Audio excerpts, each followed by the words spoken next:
नमस्कार, सुबह लक्ष्मी में आप सभी का स्वागत है। मैं हूं हेमंत घई। आगे बढ़ने से पहले आइए देख लेते हैं इस वक्त की हेडलाइंस। विदेशी बाजारों से कमजोर संकेत, डाउ और S&P 0.5% से ज्यादा गिरे। एशिया भी खराब शुरुआत। चीन के महंगाई दर के आंकड़ों पर नजर, घरेलू बाजार पर आज भी दिख सकता है भारी दबाव। कमजोर मानसून अनुमान पर मूडीज ने जताई चिंता, कम बारिश से खाने पीने की महंगाई और सरकार का घाटा बढ़ने की आशंका, क्रेडिट रेटिंग पर भी असर संभव। टाटा स्टील के यूरोप ऑपरेशंस को लगा तगड़ा झटका, पेंशन मुद्दे पर कंपनी की यूके यूनिट ने 22 जून से हड़ताल पर जाने का लिया फैसला। टाटा स्टील ने पेंशन प्लान में बदलाव कर अपने रुख में दिखाई नरमी। वेदांता ग्रुप की एक और रिस्ट्रक्चरिंग की तैयारी, केन इंडिया के साथ एक हफ्ते बोर्ड बैठक संभव। बोर्ड की मंजूरी के बाद ही स्वैप रेशियो पर होगा फैसला। जानबूझकर डिफॉल्ट करने वाले प्रमोटर्स पर आरबीआई ने कसी नकेल, खराब मैनेजमेंट वाली कंपनियों पर बैंक करेगा कंट्रोल। एचडीएफसी बैंक के एमडी आदित्य पुरी ने किया स्वागत। पैकेज फूड पर सख्त हुआ फसाई। नेस्ले, आईटीसी, जीएसके सहित 8 कंपनियों के पैकेज फूड की जांच के लिए आदेश। पास्ता, मैक्रोनी, नूडल्स जैसे प्रोडक्ट्स की होगी जांच। एसजीएक्स निफ्टी पर नजर डालिए। आज फिर ऐसा ही संकेत मिल रहा है कि कमजोरी का दिन देखने को मिल सकता है। कल भी हमने देखा था, हफ्ते का पहला कारोबार दिन बेहद कमजोरी भरा था। जी हां, बेस्ट फुल कंट्रोल में है भारतीय बाजारों के। और देखिए, पिछले 6 ट्रेडिंग सेशन से लगातार निफ्टी लाल निशान में जाकर बंद हुआ है। पैनिक सेलिंग देखने को मिल रही है। 8000 के स्तर के ऊपर अब सबकी नजर, और लगता है ये स्तर भी आज टूट जाएगा। जी हां, बाजार हर दिन गिरावट का एक नया रिकॉर्ड बना रहा है। कल हमने देखा था 8100 के स्तर को तोड़ा था बाजार ने, और सेंसेक्स में भी करीब 250 पॉइंट की गिरावट कल के सत्र में देखने को मिलती है। आज भी बाजार के लिए कमजोर ग्लोबल संकेत ही हैं। चलिए डिटेल्स बताने के लिए हमारे साथ हमारे रिसर्च हेड आशीष वर्मा जुड़ चुके हैं, और साथ ही आज बाजार में कैसा होगा कारोबार, सीएनबीसी आवाज के मार्केट से अनिल सिंह भी हमें बताएंगे। जी हां, टाटा स्टील की यूके यूनिट की लेबर यूनियन ने 22 जून से हड़ताल पर जाने का फैसला लिया है। क्यों लिया है ये फैसला, क्या आगे का रुख देखने को मिलेगा, इस सब पर बात करेंगे हमारी संवाददाता कृतिका सक्सेना से। लेकिन सबसे पहले आशीष, आपके पास आना चाहेंगे। डेज लो पर कल हमने देखा भारतीय बाजार तो बंद हुए ही, अमेरिका के बाजार भी बंद हुए। बिल्कुल, और इनफैक्ट ग्लोबली फिर से कमजोरी का ही माहौल है। आपको याद होगा फ्राइडे के ट्रेडिंग सेशन में हमने देखा था अमेरिकन मार्केट, यूरोपियन मार्केट में प्रेशर था, और कल भी वो प्रेशर, यानी कि जो हफ्ते का पहला ट्रेडिंग सेशन था सोमवार का, कंटिन्यू हुआ है। जैसे आपने हाईलाइट करा, अमेरिकन मार्केट में आधे से 1% तक का दबाव था। दिन के लोस पे जाके मार्केट्स क्लोज हुए, और पूरी तरह से जिस तरह से बॉन्ड यील्ड्स इंच अप कर रही हैं, मल्टी मंथ हाइज के आसपास हैं। एंटिसिपेशन ये है कि फेड शायद जल्द ब्याज दरों के फ्रंट पे मूव करेगा, ब्याज दरें जल्द बढ़ाएगा। उसी का नेगेटिव इंपैक्ट इक्विटी मार्केट्स में देखने को मिला है। आपको याद होगा जब फ्राइडे को जॉब्स डेटा आया था, जॉब्स रिपोर्ट आई थी जो बेहद स्ट्रांग थी, उसके बाद हमने देखा था मल्टी मंथ हाइज पे बॉन्ड यील्ड्स पहुंचे थे। हालांकि कल बॉन्ड यील्ड्स, कल करेंसी मार्केट्स कुछ हद तक ठंडे पड़ते हुए नजर आए, लेकिन उसके बावजूद वहां की मार्केट्स में प्रेशर ही देखने को मिला है। ना सिर्फ ये बॉन्ड डील्स का खेल, करेंसी मार्केट्स का खेल, बल्कि जो डाउ ट्रांसपोर्ट है, एक इंपॉर्टेंट वर्टिकल है जिसमें हम देख रहे थे कुछ दिनों से खरीदारी लौटी थी, कल फिर वहां से एक तगड़ा सेल ऑफ की खबरें थी, अच्छा खासा प्रेशर देखने को मिला, और वहां से भी सेंटिमेंट्स कमजोर हुए हैं।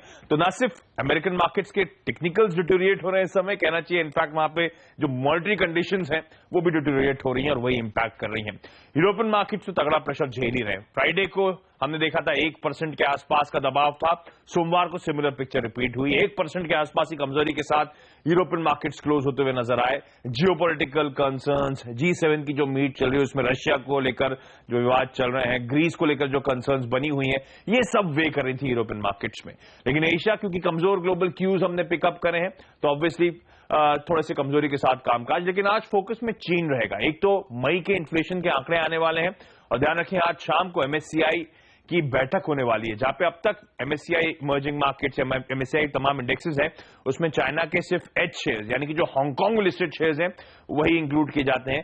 आज बैठक ये है कि क्या चाइना के ए शेयर्स भी इंक्लूड करे जाएं, यानी कि जो शंघाई शेंजिंग में ट्रेड होते हैं उनको भी क्या इंक्लूजन करा जाए, उस पर बड़ी इंपॉर्टेंट बैठक है। अगर हाँ होगा तो तमाम इमर्जिंग मार्केट्स की दिक्कत की बात, क्योंकि उनका वेटेज कम होगा और चीन के लिए वो अच्छी खबर रहेगी। लेकिन एसजीएक्स निफ्टी इस बीच दर्शा रहा है कि इंडियन मार्केट की, जैसे आप भी हाईलाइट कर रहे थे, कमजोरी के साथ आज भी शुरुआत होगी 1/4% के आसपास की। बिल्कुल चाइना ही फोकस में है आशीष, ऐसा ही लगता है। वहां के बाजार देखिए 60% की एक शानदार रैली दिखा चुके हैं और भारतीय बाजार अंडर परफॉर्म कर रहे हैं। और चाइना की तरफ से जिस खबर की आप बात कर रहे थे वो आ चुकी है। दरअसल चाइना का जो मई सीपीआई का नंबर आया है वो 1.2% आया है।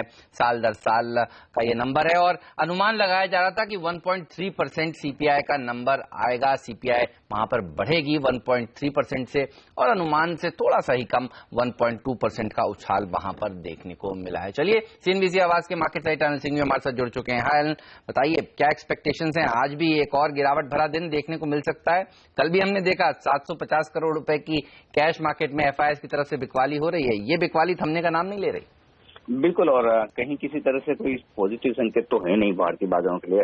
और ठीक उसी तरह जैसे आपने फ्राइडे को दिन के लोएस्ट पॉइंट पर जाकर बाजार को क्लोज होते हुए देखा, कल भी वैसा ही रुझान था जहां आप दिन के लोएस्ट पॉइंट पर जाकर बंद होते हुए दिखे। ग्लोबल मार्केट सपोर्टिव नहीं है, डेटा कमजोर है और वायदा कारोबार में भी, इंडेक्स फ्यूचर्स में भी थोड़ी बिकवाली है। थोड़ा बहुत स्टॉक फ्यूचर्स जरूर एफआईआईस ने खरीदे, तो आप ये कह सकते हैं कि लोअर लेवल पर थोड़ा सा सपोर्ट स्टॉक्स के लिहाज से आता हुआ दिखा। लेकिन एक बेहद इंटरेस्टिंग लेवल है जहां पर बाजार आज पहुंचते हुए दिखेंगे, वो 8,000 का आंकड़ा है, शायद उसके बेहद करीब हम शुरुआत करते हुए नजर आए।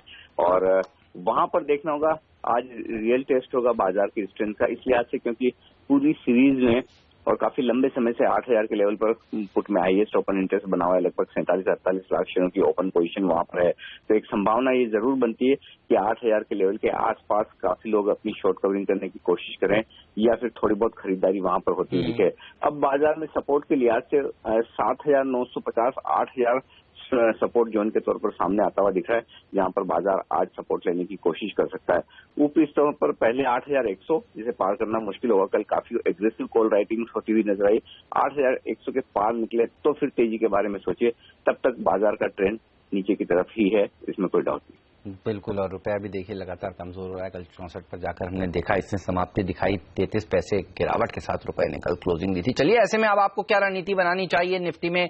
कौन से लेवल्स हैं जिस पर आपकी नजर होनी चाहिए? शॉर्ट करें तो कहां स्टॉप लॉस रखें, इस पर बात करते हैं। manasjaiswal.com के मानस जायसवाल हमारे साथ जुड़ चुके हैं। हाँ मानस, गुड मॉर्निंग। पिछले कई दिनों से आप कह रहे हैं बिकवाली करिए, दबाव में दिखेगा बाजार और वैसा हो भी रहा है। ये बताइए अब नीचे के कौन से दायरे खुलते हुए दिख रहे हैं? देखिए लोअर टॉप लोअर बॉटम्स तो क्लियरली चार्ट पे दिखते हैं और कल जिस तरह निफ्टी ने एक और अहम सपोर्ट 8050 के नीचे जाके क्लोजिंग दी, वो तो काफी नेगेटिव लगता है। मैं समझता हूँ कि जो लास्ट मंथ हमने लोज देखे थे 7997 के, वो निफ्टी जरूर ब्रेक करेगा, उसके नीचे जरूर जाएगा। तो मेरी राय में तो यहाँ पर एक शॉर्ट क्रिएट करना चाहिए जिसके स्टॉप लॉसेस 8110 के रहेंगे और टारगेट 7925 के। और कौन से वो स्टॉक्स हैं जो गिरावट में ज्यादा प्रेशर जहां पर देखने को मिल सकता है और आप फिर वहां बिकवाली करने की राय देंगे? हेमंत देखिए बहुत क्लियरली एक चीज चार्ट से दिखती है कि बैंकिंग स्टॉक्स ज्यादा वीक लगते हैं और स्पेशली जो पीएसयू बैंकिंग है वहां पर वीकनेस बहुत ज्यादा लगती है। और दो स्टॉक जो कल बहुत वीक थे चार्ट पे, दोनों स्टॉक में अहम सपोर्ट ब्रेक किए। पहले पीएनबी की बात करेंगे जहां पर 141 के अहम सपोर्ट ब्रेक हुए हैं और वॉल्यूम्स भी थे चार्ट पे। तो मैं समझता हूँ कि यहाँ पर वीकनेस अभी और गहराएगी। पीएनबी के टारगेट 130 के रहेंगे और स्टॉप लॉसेस 142 के रहेंगे। और दूसरा ओबीसी रहेगा जहां पर lower top lower bottoms clearly दिखते हैं चार्ट पे। कल एक अहम सपोर्ट 184 185 का ब्रेक हुआ और मैं समझता हूँ कि काफी अहम सपोर्ट था जिसको ओबीसी ने ब्रेक किया है। तो मैं समझता हूँ कि 170 तक के टारगेट सेट करके चले, 187.60 का स्टॉप लॉस। ऑलराइट, तो पीएनबी और ओबीसी दो पीएसयू बैंकिंग शेयर जहां पर प्रेशर देखने को मिलेगा। निफ्टी भी बेचिए, इन स्टॉक्स में भी आप बिकवाली की राय रख सकते हैं। शुक्रिया आपका इस जानकारी के लिए। और टाटा स्टील की यूके यूनिट की लेबर यूनियन ने 22 जून से हड़ताल पर जाने का फैसला किया है। पेंशन विवाद के बाद 4 यूनियन ने हड़ताल पर जाने का फैसला ले लिया है। पूरी डिटेल्स के लिए बात करते हैं, हमारी संवाददाता कृतिका सक्सेना हमारे साथ जुड़ चुके हैं। कृतिका, ये बताइए अब पूरा मामला क्या है, क्यों यूनियन नाराज हैं और हड़ताल पर ये कब से जा रही हैं? ये भी बताइए क्या सॉल्यूशन कुछ देखने को मिल सकता है इस मामले का? जी हाँ, आपको याद दिलाते हैं टाटा स्टील और यूके लेबर यूनियंस में काफी लंबी बातचीत चल रही थी यूके पेंशन स्कीम को लेके। जो करंट पेंशन स्कीम है वो उसे ब्रिटिश स्टील पेंशन स्कीम का नाम दिया गया है। नवंबर में टाटा स्टील ने इस पेंशन स्कीम को चेंज करने का प्रपोज किया था। उसमें जो मेन बोन ऑफ कंटेंशन था वो रिटायरमेंट एज का था। करंट जो BSPS की जो स्कीम है वो पेंशनेबल एज 60 पे रखती है और टाटा स्टील ने ये प्रपोज किया था 65 तक बढ़ा देंगे। उसके अलावा और कुछ एरियाज थे जो टाटा स्टील ने प्रपोज किया था ताकि वो अब करीबन 850 जिससे जो नया स्कीम था उससे वो करीबन 850 मिलियन पाउंड तक का सेविंग कर सकते हैं। काफी नेगोशिएशन चल रहे थे लेकिन पिछले हफ्ते टाटा स्टील के जो यूनियन है 4 ट्रेड यूनियन ने स्ट्राइक के फेवर में वोट किया है और फाइनल डिसीजन लिया गया है कि जून 22 से वो स्ट्राइक पे जाएंगे। फिलहाल अभी से लेके जून 22 तक, लेकिन टाटा स्टील के पास टाइम है। अगर वो अपना स्टांस चेंज करना चाहता है तो कर सकता है। हमारे सूत्रों ने कहा है कि कुछ चेंजेस आए हैं टाटा स्टील के स्टांस में जो उन्होंने कम्युनिकेट किया है, लेकिन यूनियंस ने फिलहाल ऐसा कोई नॉड नहीं दिया है और कोई उनके स्टांस को कंसिडर नहीं किया है। वो इनफैक्ट कहते हैं कि टाटा स्टील ने कोई क्लैरिटी नहीं दी है आगे जाके कोई अपना स्टांस चेंज करने में। जून 16 के बाद जो वर्कर्स हैं वो ओवरटाइम काम करना बंद कर देंगे। अगर टाटा स्टील कुछ रिस्पांस नहीं देता है तो 24 आवर की स्ट्राइक होगी जून 22 को। उसके बाद डिसीजन लिया जाएगा कि इस स्ट्राइक को एक्सटेंड करना है या नहीं। उस 24 आवर्स में अगर टाटा स्टील का कोई रिस्पांस नहीं आता है तो ये लार्ज स्केल इंडेफिनिट स्ट्राइक होगी। बिल्कुल, शुक्रिया कृतिका आपका इस जानकारी के लिए। स्ट्राइक का हैंगओवर लगातार हम देख रहे हैं स्टॉक पर बनता हुआ। कल भी हमने देखा था इस शेयर ने नया 52 हफ्ते का निचला स्तर छुआ था। देखना होगा आज 300 के स्तर के भी ये नीचे फिसल जाता है या फिर एक रिकवरी देखने को मिलती है। लेकिन जानकारों का मानना है कि स्टील सेक्टर पहले से ही सुस्ती का शिकार है। अगर टाटा स्टील के यूके ऑपरेशंस के कर्मचारी हड़ताल पर जाते हैं तो उसके बैलेंस शीट पर एक तगड़ा असर देखने को मिलेगा। आइए सुनते हैं। स्लो डाउन तो निश्चित रूप से है, प्लस ये जो खबर आई है पेंशन वाली और जो स्ट्राइक वाली उसका भी एक असर पड़ेगा, क्योंकि कोरस जो था वो पहले भी कोई बहुत मेजर प्रॉफिटेबिलिटी नहीं बना रहा था, कहीं ना कहीं लॉसेज ही थे बैलेंस शीट पे। तो ओवरऑल थोड़ा और डेंट पड़ सकता है टाटा स्टील की बैलेंस शीट पे इनके जो इंटरनेशनल सब्सिडीज को इस प्रॉब्लम को चलते हुए।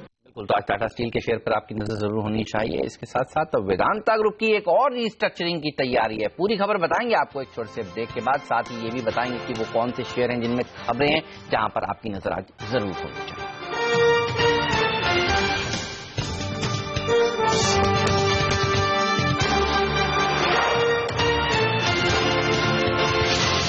स्वागत है आप सभी का CNBC आवाज पर। वेदांता ग्रुप एक और रिस्ट्रक्चरिंग की तैयारी कर रहा है। नेटवर्क 18 के सूत्रों को एक्सक्लूसिव खबर मिली है कि वेदांता और केन इंडिया का एक बार फिर से मर्जर हो सकता है। और हमारे साथ हमारे रिसर्च एनालिस्ट सोनम मेहता और पूजा त्रिपाठी जुड़ चुकी हैं। पूजा, सबसे पहले आपसे जानना चाहेंगे किस तरह का होगा ये मर्जर, क्यों हो रहा है ये मर्जर, पूरी डिटेल्स बताइए। जी, वेदांता और केन इंडिया के बीच एक मर्जर की योजना चल रही है जिसके लिए वो बैंक ऑफ मेरिलैंड समेत कई सारे बैंकों के साथ भी बातचीत चल रही है और इस पर अभी बोर्ड विचार कर रहा है और बोर्ड की तरफ से कुछ फैसला आने के बाद ही इनका स्वैप रेशियो पर भी काम चालू होगा। और वेदांता के लिए मर्जर की टाइमिंग भी सही बताई जा रही है क्योंकि दोनों ही कंपनियों का जो स्टॉक प्राइस है वो ऑलमोस्ट सेम है और यहाँ पर जानकारों का मानना है कि शेयर धारकों को यहाँ केन इंडिया के 10 शेयर के बदले वेदांता के 11 शेयर मिल सकते हैं। तो ये टाइमिंग भी इस मर्जर के लिए काफी सही बताई जा रही है।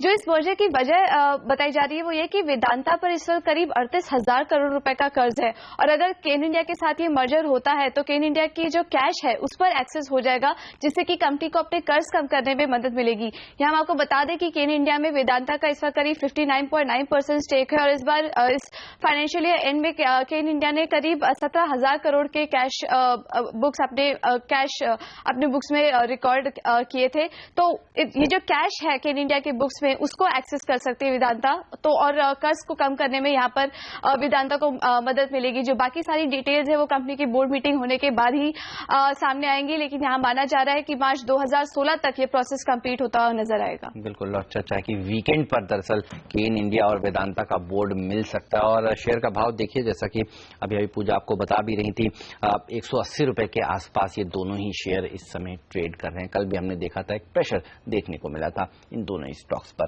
आज भी इन पर नजर रहेगी, लेकिन और कौन से शेयर हैं सोनम और पूजा बताइए जहां पर नजर रखें।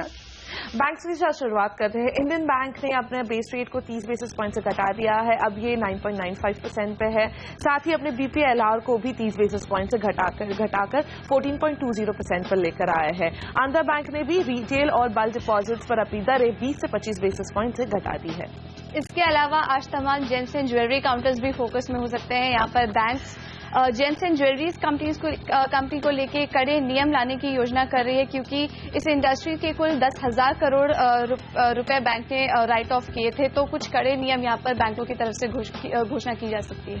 यूनिटेक का काउंटर फोकस में होना चाहिए। एक और खराब खबर आती है कंपनी के लिए, जहाँ पे गुड़गांव प्रोजेक्ट के खरीदारों के सामने जो यूनिटेक की केस चल रहा था वो यूनिटेक हार गई है। यहाँ पे यूनिटेक विस्ता प्रोजेक्ट को काफी डिले हो चुका है, 2 साल से ये प्रोजेक्ट डिले में है और इसी की वजह से गुड़गांव के जो खरीदार है, इस प्रोजेक्ट के खरीदार, उन्होंने इसकी कंपनी के अगेंस्ट केस कर दिया था। यहाँ पे कंपनी हार गई है, इसमें कंपनी को पेनल्टी लग गया है। अब 12% का ब्याज कंपनी को पे करना पड़ेगा और ये पेनल्टी बढ़ गई है। पहले 5 रुपए प्रति स्क्वायर फीट का पेनल्टी था, अब इसको 12% का सिंपल इंटरेस्ट पे करना पड़ेगा और साथ ही यहाँ पे जो 14% का सर्विस टैक्स है जो अभी जून 1 तारीख से लागू हुआ है, ये भी बायर्स पर या फिर खरीदारों पर चार्ज नहीं करना होगा यूनिटेक को। जिंदाल ग्रुप्स की तमाम कंपनीज आज आपके रडार पर होने चाहिए। यहाँ खबर निकल कर आ रही है कि जिंदाल ब्रदर्स ग्रुप कंपनीज में अपनी होल्डिंग्स के नए स्ट्रक्चर्स पर विचार कर रहे हैं, जिसमें कि कंपनी EY के साथ बातचीत में है। क्लेन केमिकल्स यहाँ पे कंपनी को शेयरधारकों की तरफ से मंजूरी मिल गई है बायबैक के लिए। यहाँ पर लगभग 340 करोड़ रुपए का बायबैक होगा, 35 लाख शेयर्स खरीदे जाएंगे, मतलब लगभग 13.42% का स्टेक बायबैक किया जाएगा। जो बायबैक का प्राइस है वो 950 रुपए प्रति शेयर का तय किया गया है। मौजूदा भाव लगभग 820 रुपए के आसपास का है, मतलब लगभग 16% प्रीमियम पे ये बायबैक होता हुआ दिखाई देगा। महिंद्रा हॉलीडेज आज 11:30 बजे कंपनी की प्रेस कॉन्फ्रेंस होगी और इस पे किस तरह के कॉर्पोरेट अनाउंसमेंट निकल कर आते हैं, इस पर बाजार की नजर रहेगी।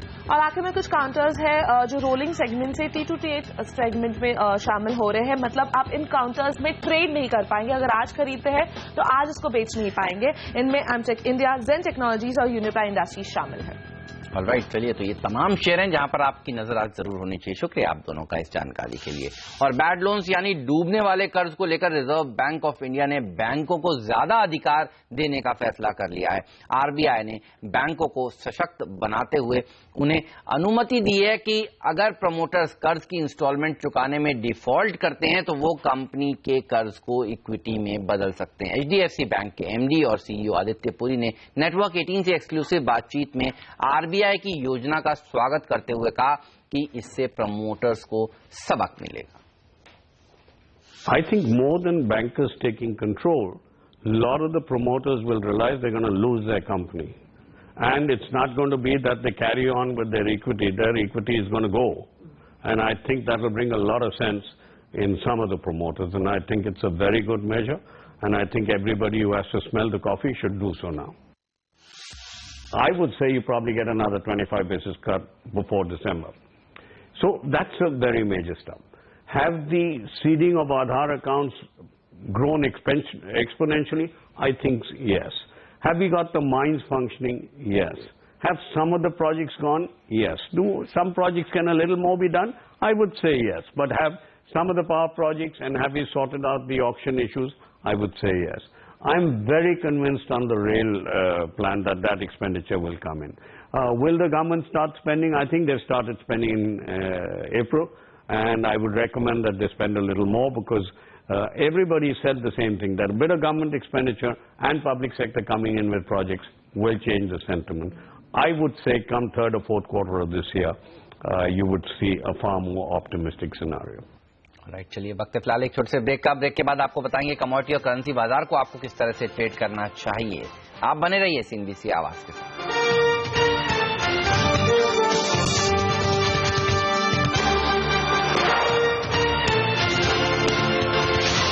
स्वागत है आप सभी का CNBC आवाज पर। आप देख रहे हैं सुबह लक्ष्मी और अब नजर करेंसी और कमोडिटी बाजार पर। डॉलर के मुकाबले रुपए में कमजोरी बढ़ती जा रही है। कल डॉलर के मुकाबले हमने देखा रुपया 33 पैसे कमजोर होकर 1 महीने के निचले स्तर के करीब जाकर बंद हुआ। जी हां, 64 के पार जाकर कल क्लोजिंग हुई है। उधर 3 दिन की गिरावट के बाद कल सोने में हल्की बढ़त देखने को मिली। डॉलर कमजोर होने से सोना $1,173 पर पहुंच गया है। लेकिन चीन में डिमांड कम होने से कच्चे तेल में करीब 2% की गिरावट देखी गई है। अब ऐसे में करेंसी और कमोडिटी बाजार में आपको क्या रणनीति बनानी चाहिए, चलिए इस पर बात करते हैं। हमारे साथ एंजल कमोडिटीज के अनुज गुप्ता जुड़ चुके हैं। हाय अनुज, गुड मॉर्निंग। सबसे पहले रुपए पर बात करेंगे। आप बताइए क्या लगता है 64 के और कमजोरी का स्तर 64 के बाद देखने को मिल सकता है या एक रिकवरी की अपेक्षा करेंगे आप? हेमंत जी गुड मॉर्निंग। बिल्कुल, अगर हम देखें तो इंडियन रुपीज जिस तरह कल क्लोजिंग किया है 64 के ऊपर स्पॉट में, तो इंडिकेशन यही आ रहा है कि आने वाले दिनों में और डेप्रिशिएट हो सकता है। हालांकि अगर हम इकोनॉमिक कंडीशन से देखें तो वहाँ पे अच्छी न्यूज नहीं आ रही है। अगर हम इक्विटी मार्केट की तरफ से देखें तो वहाँ भी कंटिन्यूसली मार्केट जो है वो गिराती जा रही है, तो कहीं ना कहीं एक नेगेटिव इम्पैक्ट करेंसी मार्केट पे देखने को मिल रहा है। तो मेरा व्यू यही है कि आज भी करेंसी मार्केट नेगेटिवली ओपन हो सकता है, तो हमारा व्यू रहेगा बाई करने के लिए। तो करीबन 64.30 के आसपास जून कॉन्ट्रैक्ट में बाय इनिशिएट कर सकते हैं। टारगेट पे करीबन 64.60 64.70 तक देखने को मिल सकता है। ओवरऑल आउटलुक की अगर बात करें तो कहीं ना कहीं हमें लगता है कि इंडियन रुपीज 65 तक अगर हम ब्रॉड रेंज की बात करें तो जा सकता है। ऑलराइट, और ये कब तक जा सकता है? 65 का स्तर अगले महीने तक देखने को मिल सकता है क्या, या थोड़ा और समय लगेगा? देखिए, मुझे लगता है कि नेक्स्ट मंथ तक या फिर जो ये करंट महीने की एक्सपायरी है जून कॉन्ट्रैक्ट की, तब तक मुझे लगता है कि 64.70 एंड 65 तक का लेवल देखने को मिल सकता है। ऑलराइट, इसके अलावा सोने में क्या ट्रेड बनता है आज, कैसे इसको ट्रेड करना चाहिए? देखिए, गोल्ड में देखें तो कहीं ना कहीं इंटरनेशनल मार्केट डॉलर की वजह से इंटरनेशनली तो वीकनेस है, बट डोमेस्टिकली अगर हम देखें तो कहीं ना कहीं रुपये का थोड़ा सपोर्ट मिल रहा है। बट मुझे लगता है कि ये सब नेग्लिजिबल होता हुआ दिखाई देगा। ओवरऑल अगर हम देखें तो ट्रेंड जो है वो डाउन साइड ही रहेगा, क्योंकि अगर हम गोल्ड ETF की बात करें तो वहाँ भी होल्डिंग कम होती हुई दिखाई दी है, तो ओवरऑल इम्पैक्ट गोल्ड पे नेगेटिव दिखाई देगा। तो मुझे लगता है कि गोल्ड के अंदर भी रिकवरी करके चल सकता है, तो करीबन 26,800 के आसपास सेल कर सकते हैं। नीचे टारगेट करीबन 26,600 26,500 तक देखने को मिल सकते हैं। और अगर कॉमेक्स की बात करें तो करीबन $1,165 तक के लेवल देखने को मिल सकते हैं। और कच्चे तेल को कैसे ट्रेड करेंगे? देखिए, कच्चे तेल में देखें तो ओपेक ने अपना डिसीजन सुनाई दिया है, अभी इन्होंने अनचेंज रखा है प्रोडक्शन। साथ में देखें तो कहीं ना कहीं मार्केट भी ओवर सप्लाइड है, और अगर इम्पोर्टेंट देखें तो $62 का जो लेवल है वो भी मार्केट में ब्रीच नहीं किया है। तो ओवरऑल जितने भी इम्पैक्ट है वो यही शो कर रहे हैं कि मार्केट नेगेटिवली ट्रेड हो सकता है। तो इसमें भी हमारा कॉल जो है वो सेल का ही रहेगा। तो क्रूड के अंदर भी करीबन 3780 के आसपास M6 जून कॉन्ट्रैक्ट में बिकवाली कर सकते हैं। टारगेट नीचे करीबन 3680 तक देखने को मिल सकते हैं। ऑलराइट, चलिए शुक्रिया अनुज आपका इस जानकारी के लिए। जाते आते देख लेते हैं SGX निफ्टी किस तरह से ट्रेड कर रहा है। लाल निशान के साथ ही आज भारतीय बाजारों की फिर से शुरुआत होगी, इस तरह के संकेत देखने को मिल रहे हैं। पिछले 6 ट्रेडिंग सेशन से हमने नेगेटिव क्लोज दिया है भारतीय बाजारों में। 8,000 का स्तर काफी इंपॉर्टेंट है, जिसके ऊपर आज सबकी नजर बनी हुई है। ज्यादातर एशियाई बाजार देखिए आपको लाल निशान में ही दिखेंगे, या फिर अगर बढ़त है तो मामूली सी ही बढ़त है, कोई रनअवे रैली दरअसल नहीं देखने को मिल रही है। चलिए वक्त है फिर ब्रेक का। ब्रेक के बाद नीरज और आशीष हमारे साथ जुड़ेंगे, जो लेकर आएंगे स्टॉक 2020 का इंटरेस्टिंग मुकाबला। बताएंगे आपको कौन से वो 20 शेयर हैं जहां आज आपकी नजर जरूर होनी चाहिए। नमस्कार।